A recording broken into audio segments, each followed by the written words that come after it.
toca las conciencias, toca las motivaciones. Bueno, la santidad se la ha trabajado este hombre, de una forma comprensible además. Vale, estuvimos viendo, voy a repasar primero lo que estuvimos viendo el domingo pasado y después me voy a tocar que Scott y Gianmarco me hablaron sobre la conciencia, porque le di una pincelada ahí al tema de la conciencia y el lugar que debe ocupar correctamente. Pero bueno, vamos a repasar rápidamente lo que vimos la semana pasada. Jean-Pierre, pasas un poquito para adelante. Bueno, ¿os acordáis que hablamos de que podemos tener dos actitudes ante el pecado? Dos actitudes. Que para eso Jesucristo lo que hace es repasar. Siguiente. Lo que hace es poner el ejemplo del fariseo y el publicano. ¿Os acordáis que el fariseo pues es legalista, no comete grandes pecados, pecados visibles, pecados mortales, que diría el catolicismo? Y por el contrario, claro, su actitud era autocomplaciente, autojustificativa. Curiosamente, no dice que oraba a Dios, sino que Jesús dice, y este hombre oraba consigo mismo, ¿no? ¿Os acordáis? Y por el otro, en el otro sentido, tenemos al recaudador de impuestos, que era una de las profesiones más repudiadas, o la más repudiada para los israelitas, para los judíos, porque eran colaboracionistas con el Imperio Romano, y bueno, eso ya lo vimos, ¿no? Y en cambio este hombre se arrepintió de corazón, se humilló y le daba hasta vergüenza levantar los ojos al cielo y dirigirse a Dios, ¿no? Y entonces Jesús dice, esa debe ser la actitud. Da igual los pecados que tengas, la gravedad de los pecados, si eres menospreciado por todo el mundo, lo que quieras. Pero lo que Dios busca es un corazón sincero, arrepentido, de corazón. Y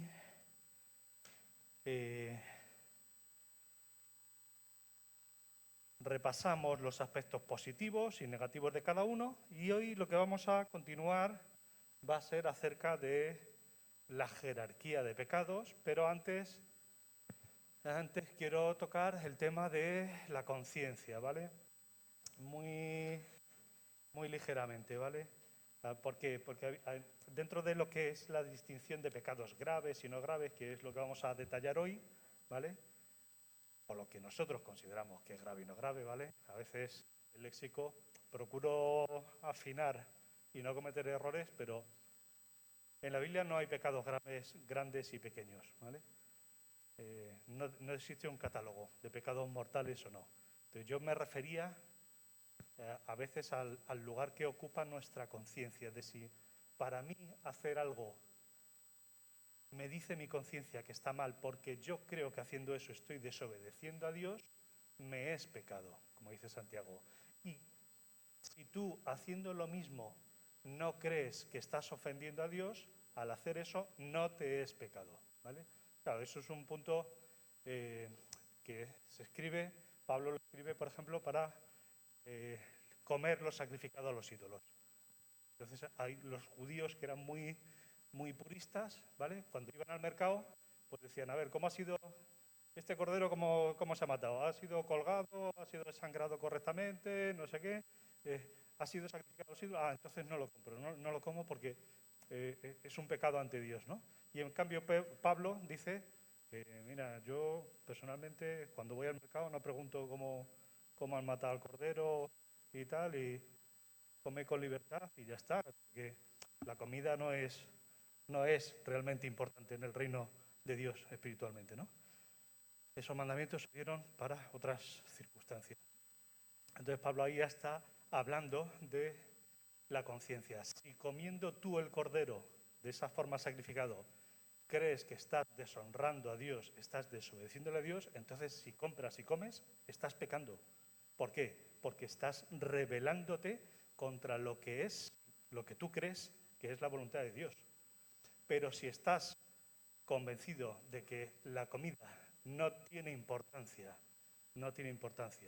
en el reino de los cielos, ¿vale? Que comas o como lo cocines, pues entonces puedes comer con libertad. Entonces, un mismo hecho, objetivamente, para uno le puede ser pecado y para otro puede no serle pecado, ¿vale? Pero, claro, la conciencia, que en este caso es relativa, condicionada a la intencionalidad, es un tema muy interesante que únicamente voy a adelantar porque he estado repasando, haciendo un estudio y al final, claro, sale un estudio sobre la conciencia para 2 clases por lo menos. Entonces, hoy no vamos a tocarlo, ¿vale? Pero, por así decirlo, la jerarquía, la conciencia la tiene todas las personas, toda la humanidad, que es un mecanismo que Dios nos ha puesto al ser humano para que sepamos distinguir entre el bien y el mal. Lo que ocurre, y hay muchos versículos del Antiguo Testamento y del Nuevo Testamento que nos hablan acerca de hacer las cosas con libre conciencia, con conciencia pura, con conciencia recta, etcétera, etcétera, ¿no? O que los fariseos, cuando os acordáis, cuando Jesús iban a apedrear a la mujer adúltera, cogieron las piedras para tirarla y entonces Jesucristo les dice, el que esté libre de pecado, que tire la primera piedra. Y entonces todos, remordiéndole las conciencias, se fueron yendo desde el abismo al mar. De forma que la conciencia tiene su lugar como mecanismo que Dios ha puesto en todos los humanos, pero la conciencia por sí sola no era suficiente. Por eso tuvo que venir la revelación, por eso tuvo que venir las escrituras, por eso tuvo que venir la palabra de Dios escrita para clarificar. ¿Por qué? Porque la conciencia se adormece, se manipula. Igual que cuando queremos hacer un buen hábito, dicen los psicólogos, ¿no?, que a partir de los 20 días, 21 días de hacer una práctica buena, ¿vale?, coges el hábito, ya lo has acostumbrado y ya tienes ese hábito bueno, ¿no? Pues la conciencia de la mujer es lo mismo. Cuando tú pecas, todo pecado, más de 20 días, vamos a decir, pues entonces también duermes. La conciencia ya no te duele, no se maldice. Tu vocecita interior no te dice que eso está mal y entonces la has anulado, la has manipulado. Y entonces ahí es donde hay otros textos del apóstol Pablo que nos dicen que dormidas sus conciencias o manipuladas sus conciencias, tergiversadas sus conciencias, etcétera, no obedecían a Dios, ¿no? Pero en principio la conciencia es un mecanismo que nosotros tenemos que manejar por debajo de las escrituras, por supuesto siempre, y sabiendo que es relativa en ese sentido, ¿no? Que a veces las intenciones del corazón, un mismo hecho, puede ser interpretado por dos personas de forma distinta, ¿no? Porque no es el de la comida, pero puede ser cualquier otro que lo diga, ¿no? Algo puede ser pecado para uno y no pecado para otro. ¿Por qué? Porque no es un mandamiento, no estás transgrediendo un mandato del carácter o de la ley de Dios, ¿no? Sino que es una cuestión de aspectos, bueno, más bien intencionales, ¿no? Ahora, pregunta, se me centra mucho para la conciencia. Alguna pregunta sobre conciencia, queda claro. El Espíritu Santo, hay un versículo muy bonito de Pablo Romano que habla, porque el Espíritu Santo le dice a mi conciencia, o mi conciencia, el Espíritu Santo me dice que, ¿vale? El Espíritu Santo guía nuestra conciencia, pero el Espíritu Santo también inspiró las Escrituras. Y las Escrituras, ¿vale?, se nos han dado para ser lo fijo, por decirlo así, la norma fija. Y a partir de ahí también es interpretable, que también tenemos que tener una buena conciencia a la hora de interpretar y no manipular nuestra propia interpretación bíblica. Todo es manipulable. La conciencia y las escrituras también. Todo es manipulable. Por eso, la intención del corazón es que Dios nos va a juzgar también de si estamos interpretando las sabiendas malamente, por ejemplo, abusando económicamente de otros, manipulando la vida de otros, diciendo que me ha dicho que tú hagas, que tú no colabores, que tú me digas, que tú me des. ¿Vale? Y eso es manipular a la gente y eso hay que tener cuidado, porque cada uno va a rendir cuentas ante Dios de sus acciones, ¿no? De todo lo que hagamos y digamos. Y afortunadamente, como Dios conoce nuestras intenciones y nuestros pensamientos, pues tenemos un justo juicio. ¿Vale? Dejamos ahí la conciencia, queda claro o no.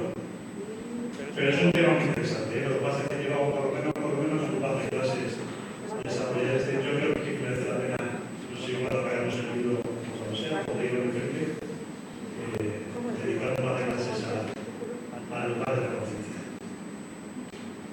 ¿Vale? Vale, pues entonces vamos a seguir con el SEO y el publicano.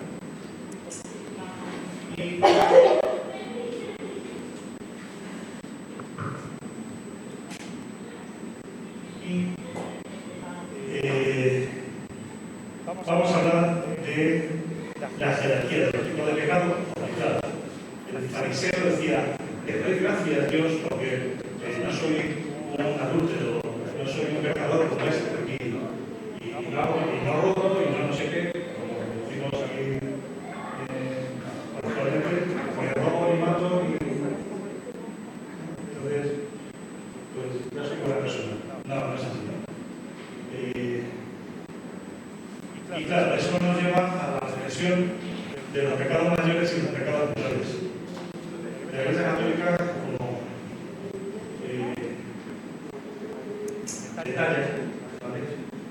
detalla, recoge manual, catequismos, la serie de los pecados principales, pecados mortales, pecados contra la Santa Madre Iglesia, pues tiene catálogos de lo que es sacramentos, lo que te otorga gracia, los sacramentos, el catolicismo es lo que te otorga gracia. Eso no puede ser. Ninguna acción que hagamos nos otorga más gracia que la que tenemos en Jesucristo por su justicia, por la sangre que derramamos por nosotros. Pero tienen catálogos, eso es gracia. Pero nosotros en el protestantismo tenemos un batiburrillo de conceptos que afectan también a percibirnos como el fariseo o como el publicano. ¿Qué ocurre? Que pensamos no cometer ciertos pecados visibles, muy visibles, pues estamos bien, somos buenas personas, no hablamos mal y ni siquiera me arrepiento de todo lo que en mi corazón sí que está mal, aunque no sea visible. O sea, lo va a contar todos ustedes. Nosotros tenemos que santificarnos, que nos va a establecer la santidad. Tenemos que santificarnos para trabajar con todos los pecados, porque no hay catálogos en la Biblia, no hay catálogos de pecados, mayores o menores. Vamos a ver cuáles son, aquí podemos opinar, ¿no? Lo que solemos, por costumbre, ¿vale? Por historia, catalogar como pecados grandes, ¿no?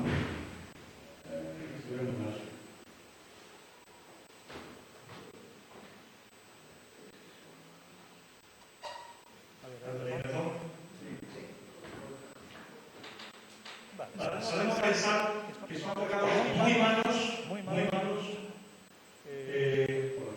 la inmoralidad sexual, la homosexualidad, la emborracharse, drogarse, estafar, robar, matar, dar palizas, abortar, practicar el espiritismo, budismo.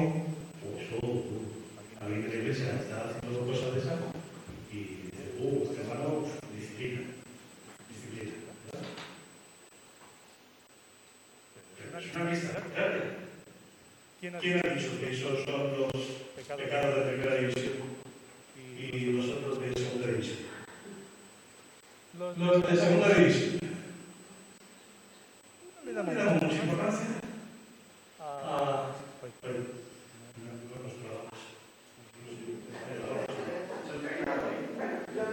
las leyes.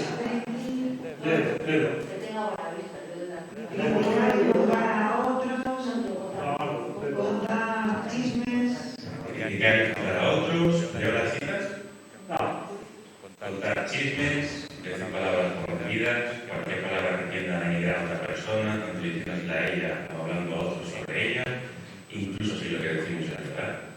Mentir, resentimiento, aburrimiento, amargura, espíritu no perdonador, impaciencia e irritabilidad. Ahora, vamos a ver, fijaros, ¿os parece que esto, claro, como esto, además de primero lo hacemos todos los días, o día sí, día no, pues parece que no son ofensas a Dios, ¿no? Pero recordemos que Santiago dice que el que comete un pecado es culpable de toda la ley. Y no dice que sea matar, robar o fornicar. El que comete un pecado. Vamos a ver un ejemplo. De Samuel, de segunda de Samuel 12, del 9 al 10. Pero antes de pasar eso. Fijaros que cuando Pablo escribió en Efesios 4:30, no contristéis al Espíritu Santo cuando hablaba sobre el pecado.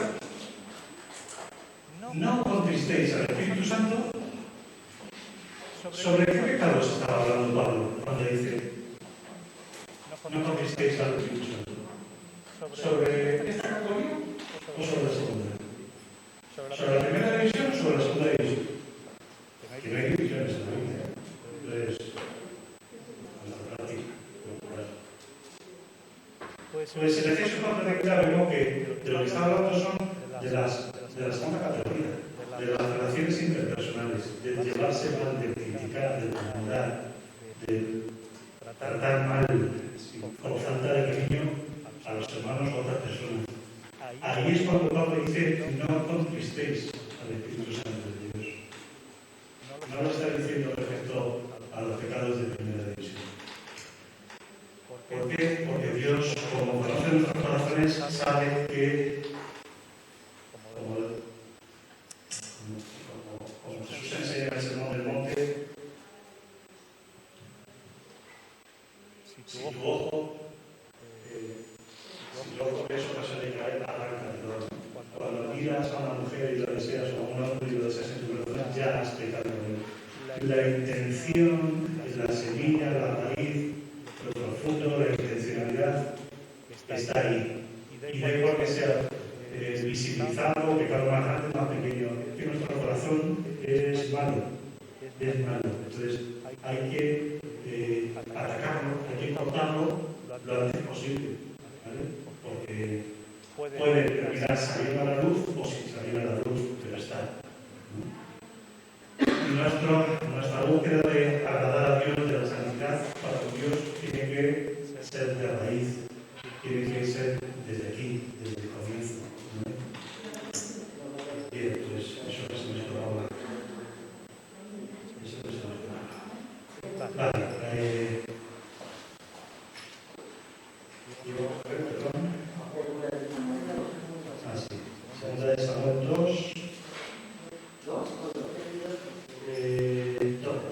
Segunda de Samuel 12, el 9 y el 10. Y luego vamos a ver también Primera de Reyes. Primero vamos a ver Segunda de Samuel 12, del 9 al 10. ¿Alguien que tenga que lo lea, por favor? ¿Por qué construiste en poco la palabra de Yahvé, haciéndolo mal delante de sus ojos? A Urías, Eteo, que hiriste a espada, y tomaste por mujer a su mujer, y a él lo mataste con la espada de los hijos de Amón.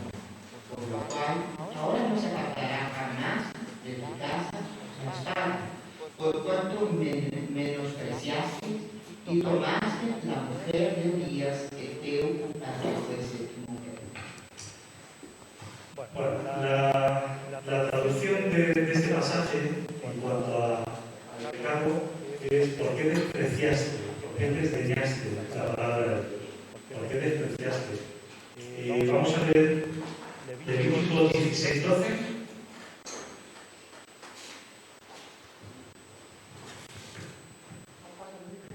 Levítico 16:12.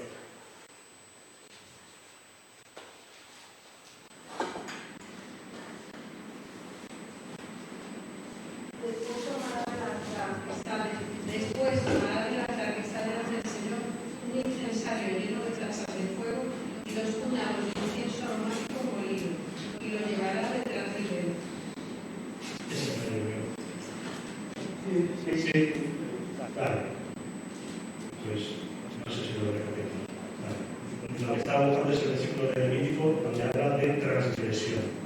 El pecado es transgredir el mandato de Dios. El mandato de Dios que sea, da igual.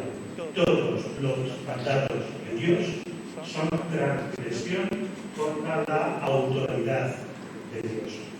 Da igual que Dios dé una orden pequeña, que dé una orden que para ti puede ser grande.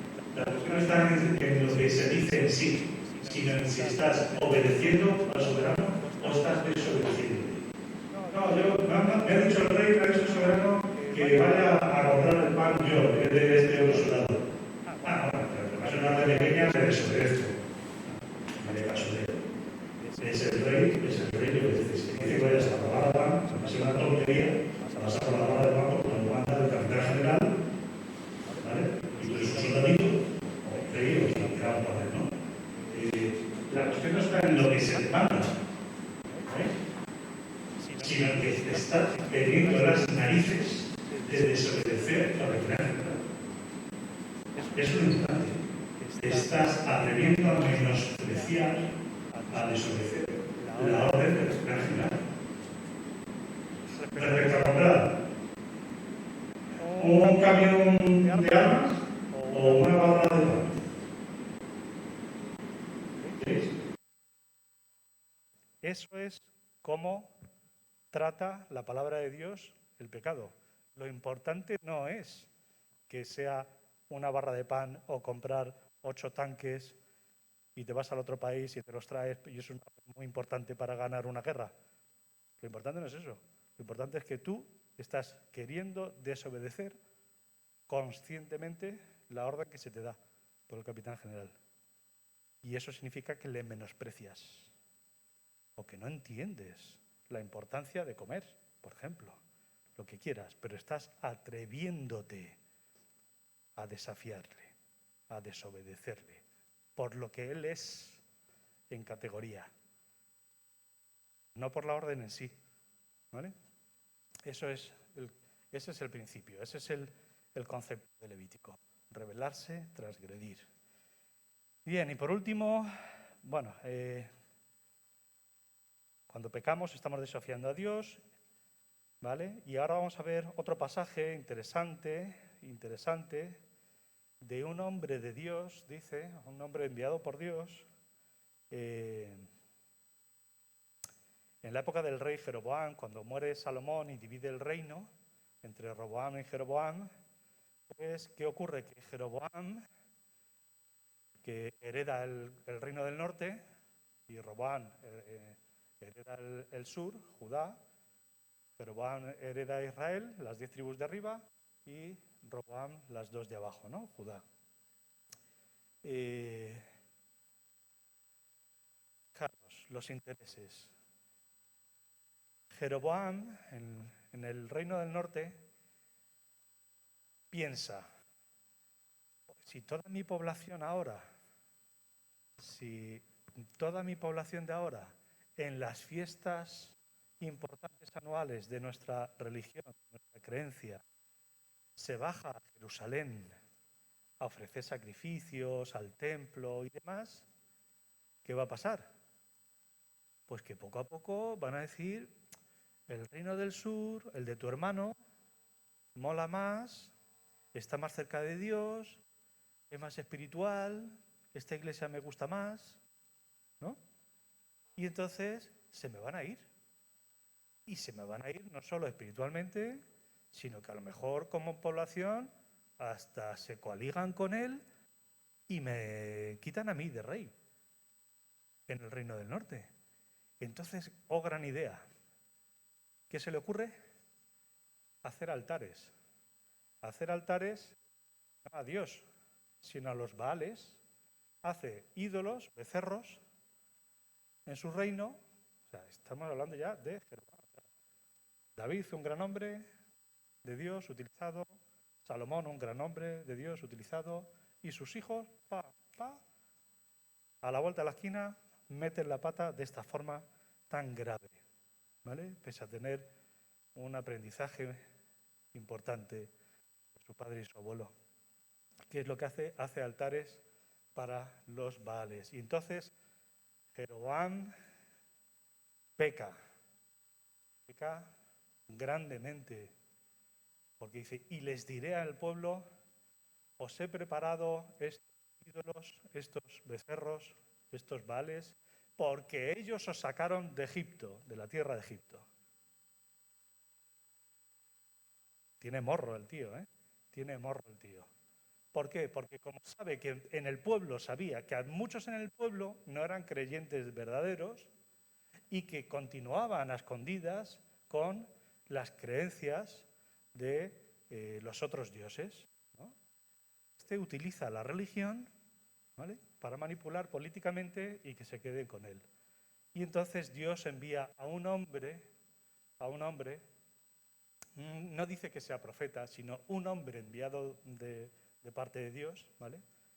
Que es lo que viene en 1 Reyes 13, 21 y 26, vamos a leer. Un hombre que Dios envía para corregir a Jeroboam, ¿vale? Ese es el contexto. ¿Leéis alguno, por favor? 1 Reyes 13, 21.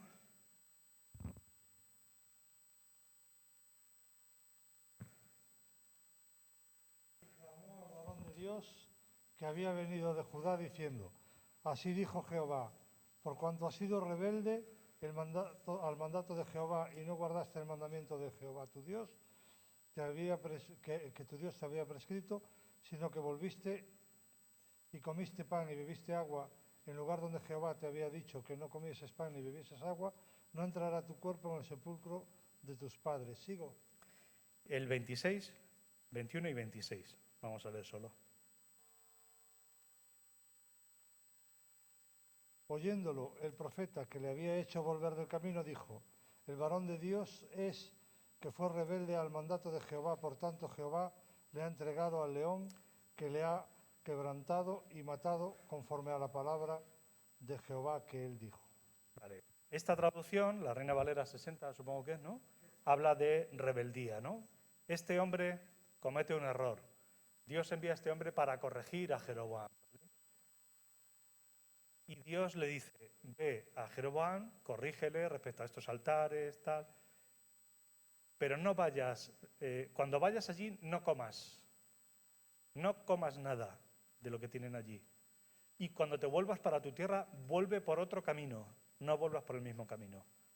¿Vale? Y este hombrecito, pese a que Dios le dice eso, pese a que Dios mismo le dice eso, le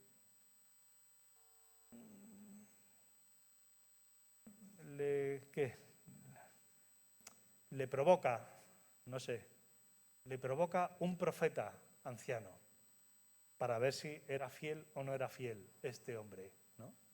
Y entonces el profeta anciano le dice, no, vente, come conmigo porque ya has acabado tu tarea, ¿no? Queriendo ver el calibre de fidelidad del nuevo profeta o el nuevo, este hombre enviado por Dios. El profeta viejo le dice, ven, come ya conmigo, bebe conmigo. Claro, él estaba todavía en esa tierra donde Dios le había dicho que no comiera ni bebiera y que se volviera por otro camino. Y entonces el profeta joven o el enviado joven va y come y bebe. Y entonces el profeta viejo le dice, ¿qué has hecho? ¿Qué has hecho? Te estoy probando. Si Dios te ha dicho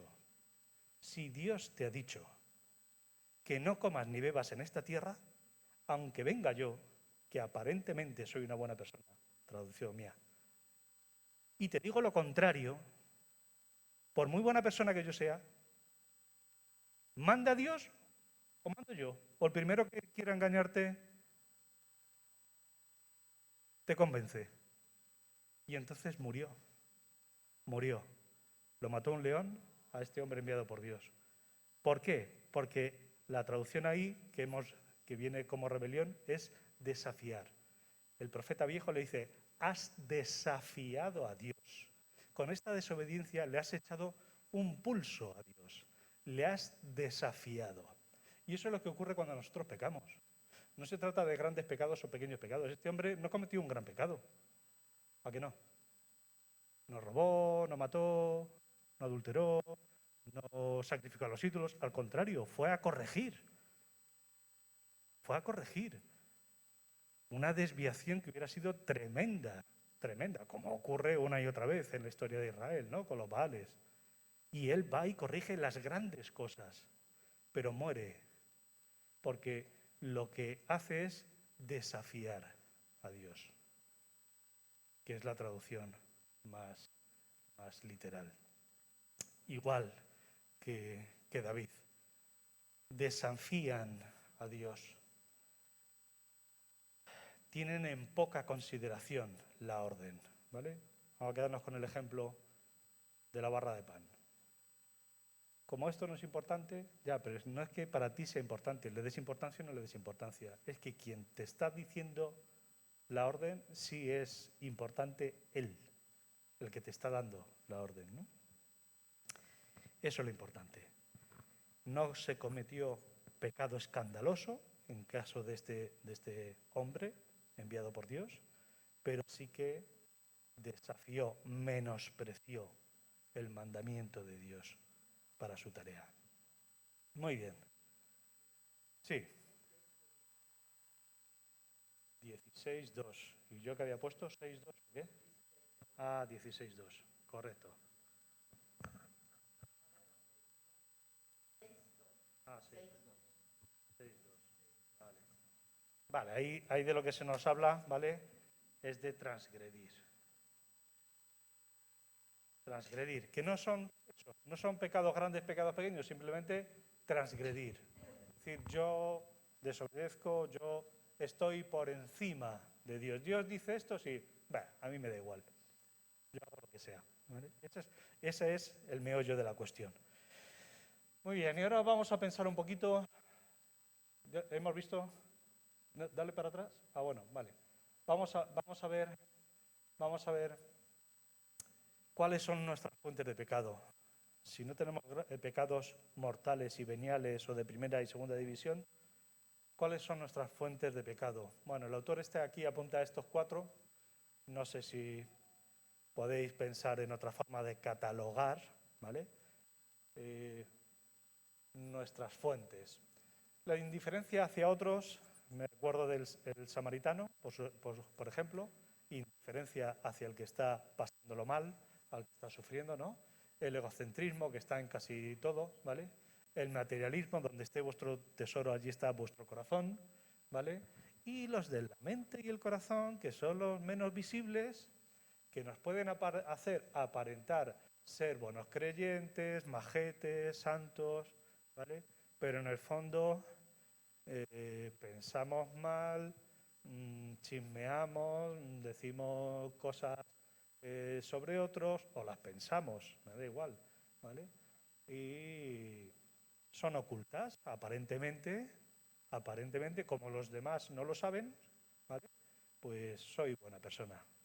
Todas esas, claro, todo nace del corazón, todo sale de nuestro interior, ¿no? De nuestra concupiscencia. Esas serían las fuentes del egocentrismo. ¿Qué podríamos decir? Pues el egocentrismo, tenemos las ambiciones, el querer un estatus superior, tener prestigio, poder, elogios, espíritu independiente, manipular las situaciones a otros para nuestros fines. Todo eso es el egocentrismo. Eso es una fuente de pecados que pueden ser más visibles para nosotros o menos, pero fijaros, ¿quién no tiene ambiciones, deseos de estatus, de poder, de ser elogiados, de ser independientes respecto a los demás y respecto a Dios? ¿No? O manipular situaciones o personas. Bueno, tenemos que hacérnoslo mirar, ¿no? Indiferencia hacia otros, hacia el bienestar temporal o eterno de otros. El Evangelio es un Evangelio completo. Nosotros somos personas integrales y Dios nos ha hecho con cuerpo, alma y espíritu. Cuando menospreciamos a otros no ayudándoles materialmente, estamos haciendo mal. Y cuando lo que estamos haciendo es no atender también sus necesidades espirituales, porque no les predicamos el Evangelio, o porque no les enseñamos, no les discipulamos, no tenemos interés, no ponemos interés, estamos menospreciando las necesidades también espirituales de las personas que necesitan acercarse a Dios. Por lo tanto, podemos pecar en no atender físicamente a los necesitados y también no atender espiritualmente a los necesitados. Y yo me pregunto para mí, ¿estoy haciendo lo suficiente para ayudar materialmente a otros con el dinero que Dios me da, con los bienes que Dios me da? ¿Estoy haciendo lo suficiente para predicar el Evangelio a otros que no conocen al Señor? ¿Estoy haciendo lo suficiente para llevarle por los caminos del Señor a otros? ¿Estoy haciendo lo suficiente o no?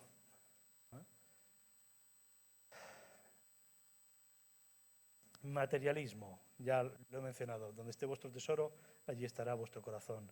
Y ahí hablábamos, ¿no?, de que el autor apunta al hecho de que en Estados Unidos, él es estadounidense, pues que había comprobado que solo el 4% de los creyentes diezmaban, ¿no? Yo pensaba que eran muchísimo más, no sé. Pero, bueno, pues somos materialistas, muy rácanos, y Dios tiene que trabajar también con nosotros en eso, porque eso es una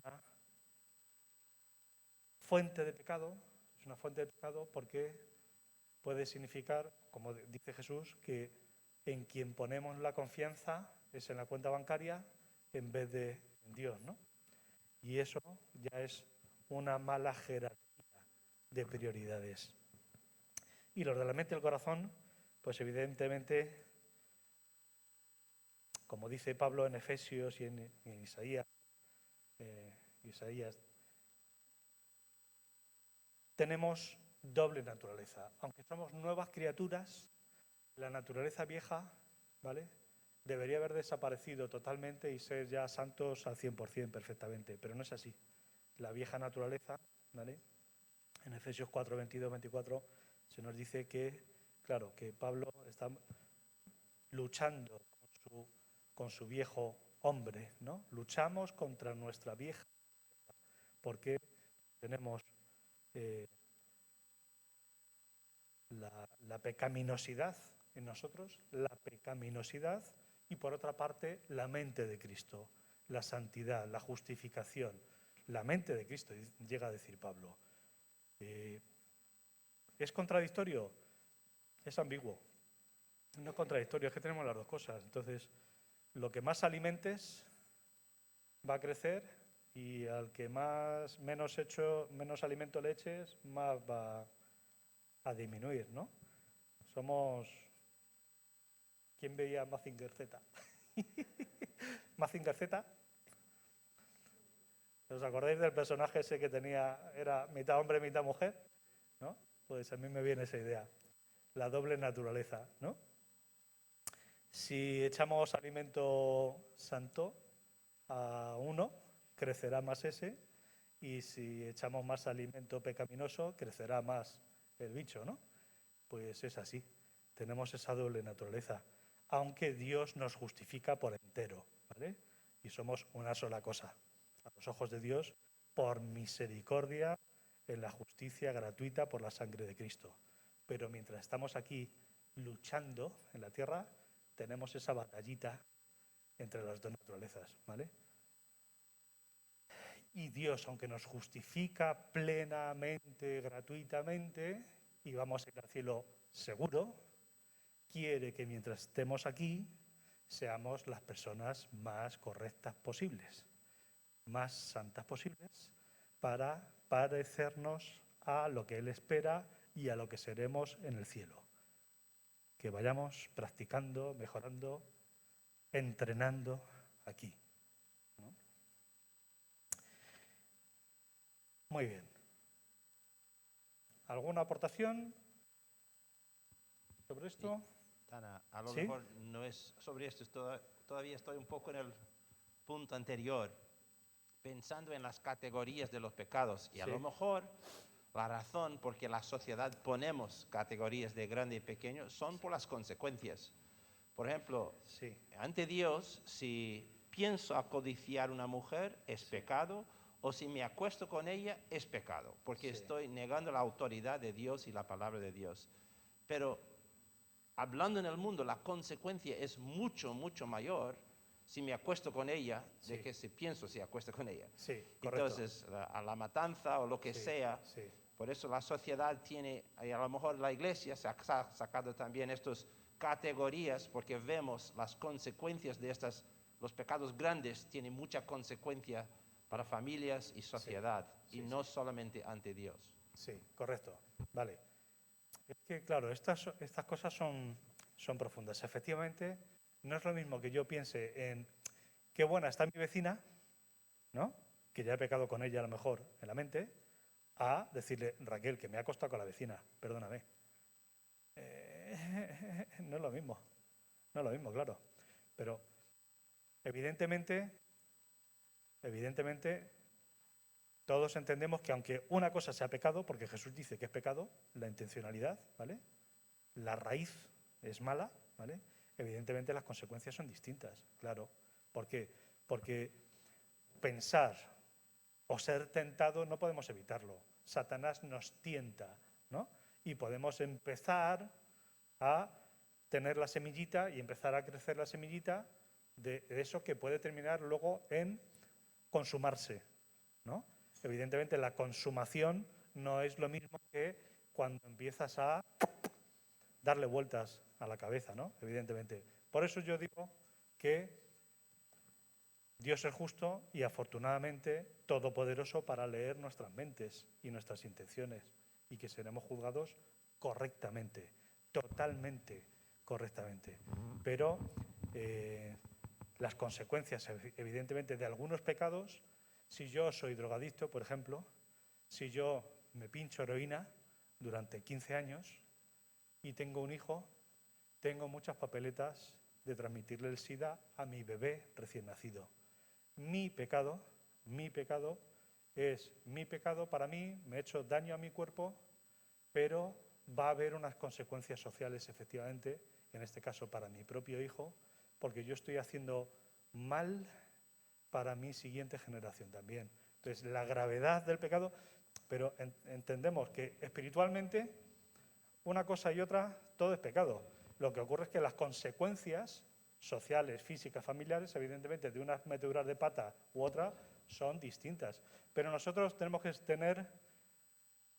nosotros tenemos que ser prudentes, cariñosos y tenemos que ser tolerantes con los demás como queremos que lo hagamos con nosotros. ¿Me entiendes? Si tú haces un pecado visible, te puedo corregir, pero sabiendo que yo tengo 3 más ocultos que casi nadie sabe o nadie sabe. Entonces, mi actitud debe ser siempre de acompañamiento, de ayuda, de oración por ti, de ayudarte, ¿vale? Buscar que te arrepientas, claro. Y tú respecto a los míos también. Quiero decir que no seamos tan simples. Lo que estoy tratando de explicar, lo que el autor está tratando de explicar es que no seamos simples. Como es diácono, se supone que es bastante buena persona porque no comete lo que el fariseo. El A, B, C y D, eso no lo comete nunca. No, esa no debe ser la actitud, porque tenemos otros muchos pecados que son transgresiones. La barra de pan, aunque parezca una tontería, que el capitán general nos dice que compremos. A los ojos de Dios soy tan pecador como el que es heroinómano y transmite el SIDA a su pobre niño. Lo que pasa es que las consecuencias efectivamente son distintas. Adoniran. Sí, no, lo que quería decir que me parece muy importante es que el pecado es mucho más serio de lo que uno piensa. Y estaba pensando, mientras tú hablabas sobre las fuentes del pecado y hablaste sobre la mente y el corazón, me acordé del texto de Santiago, que el Señor dice, ¿no?, que cuando uno es tentado, cuando de su propia concupiscencia es atraído y seducido. Y dice algo muy importante, el pecado lleva a la muerte, ¿no? Entonces, ciertamente, como Dios no hace acepción de personas y todos somos pecadores ante Él, lo cierto es que ni siquiera es tan importante clasificar los pecados, pero lo que sí es importante es que el pecado, aún en la vida del creyente, genera muerte, ¿no? Y nosotros tenemos muchos ejemplos en la Biblia de las consecuencias tremendas que trae el pecado en nuestra vida, ¿cierto? Entonces, pensando en lo que es la mente y lo que nosotros estamos viviendo socialmente hoy, hoy hay como un relativismo entre el pecado y también con la gracia, ¿no? Bueno, Dios va a perdonar todo. No obstante, así pensando en la vida pastoral, ¿no? O sea, las consecuencias son tremendas, ¿no? Normalmente aquel que sirve al Señor como pastor, esto trata muchas veces con esto en la vida de las familias, en la vida de las personas, y llega a cuestionarse, pero Señor, ¿y por qué dejaste que eso pasó? Eso, tú no eres gracia. Claro que es gracia, pero también Dios nos dio esto, una inteligencia, un libre albedrío, el entender, ¿no? Entonces, mientras tú hablabas, yo decía, esta lucha no es cualquier lucha. La lucha entre el viejo hombre y el nuevo hombre es la mayor lucha que nosotros tenemos que enfrentar. Y me acordaba del apóstol Pablo, ¿no? Diciendo, pues el bien que quiero, eso no hago. Pero él va mucho más lejos porque él dice, pero yo descubrí la fórmula y la fórmula es andar en espíritu, ¿no? Entonces veo aquí algo tan importante como es una vida totalmente de comunión con Dios. Nosotros tenemos que buscar la comunión con Dios. No podemos contentarnos en que el domingo a lo mejor tenemos comunión con Dios una hora aquí juntos, ¿no? Pero hay que desarrollar esta vida porque el Señor también nos dice, el que esté de pie, cuide, ¿no? O sea, no se trata tanto de mirar hacia afuera, pero quizás mirar mucho más a nuestro corazón y a nuestra mente. Y si ella condice, todo pecado nace de la mente. Puede ser pequeño o grande. Y a lo mejor comienza pequeño, porque nosotros vemos que Satanás no te dice, tírate de un balcón así por así. Él comienza por la necesidad, ¿no? Si eres hijo de Dios, transforma estas piedras en pan. Mira qué astuto, ¿no? Todo comienza por algo muy pequeñito, pero a veces ya no puedes volver atrás, ¿no? O sea, nosotros sabemos eso. A veces uno ya, la mente ya lo hizo y uno entonces, y me acuerdo ahora de Judas, ¿no? Cuando el Señor dice, bueno, lo que tienes que hacer, hazlo.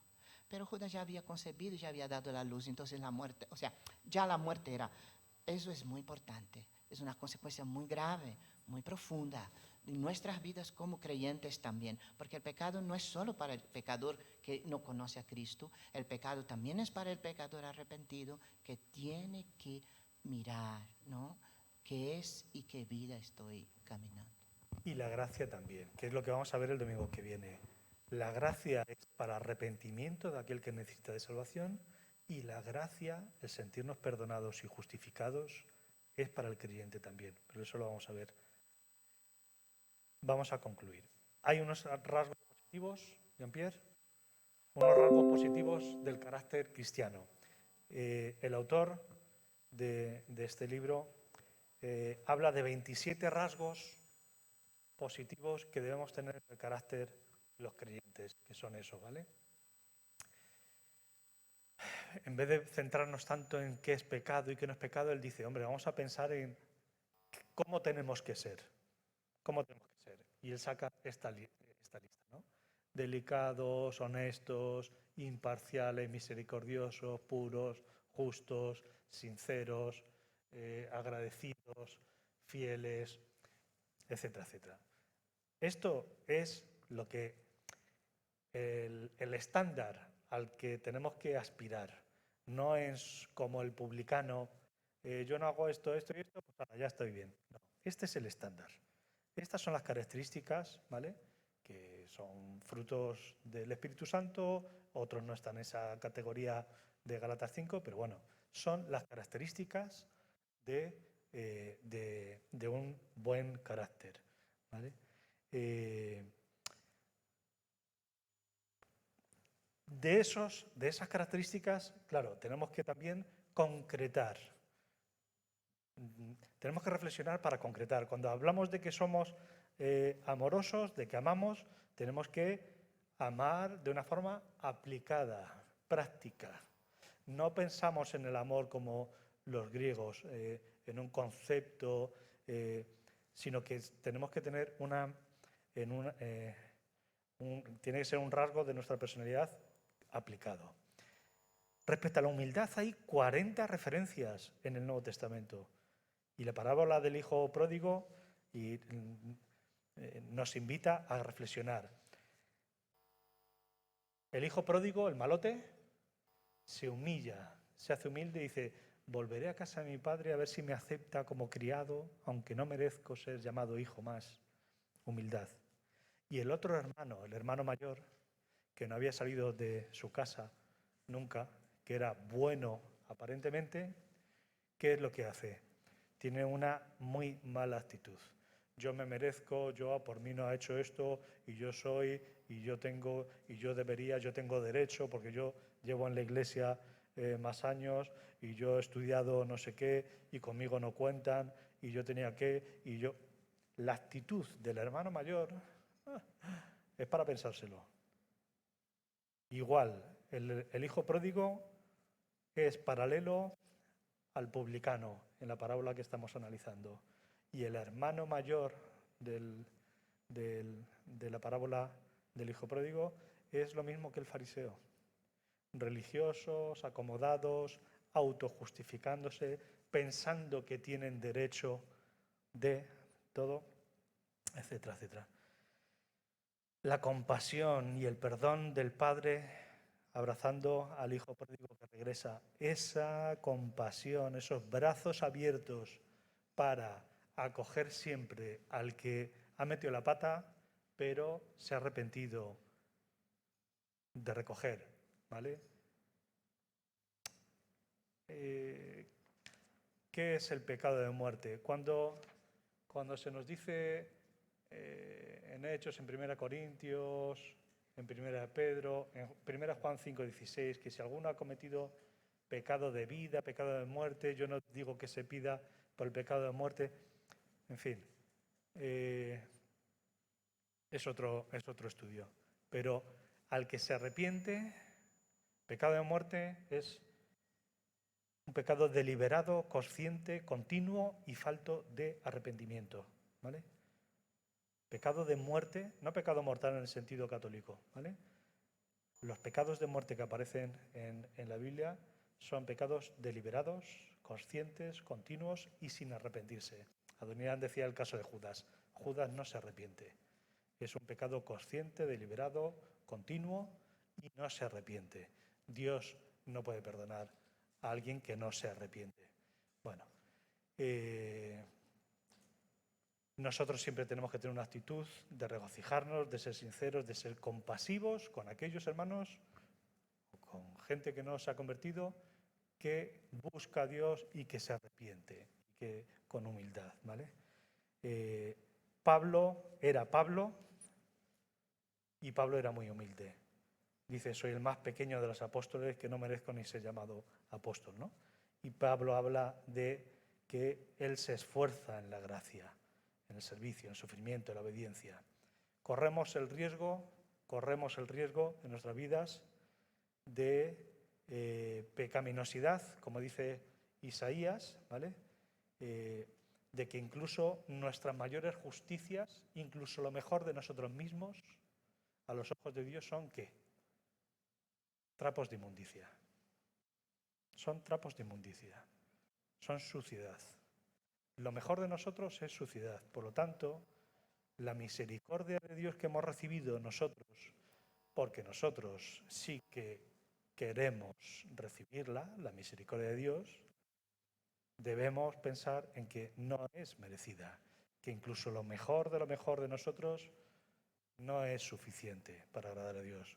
Y que, por tanto, nuestra actitud hacia otros, cuando veamos que otros también tienen pecados, pues lo mismo que tú. Y hoy tú no cometes ese pecado, pero a lo mejor mañana sí.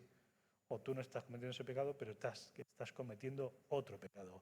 Por lo tanto, reflexión última.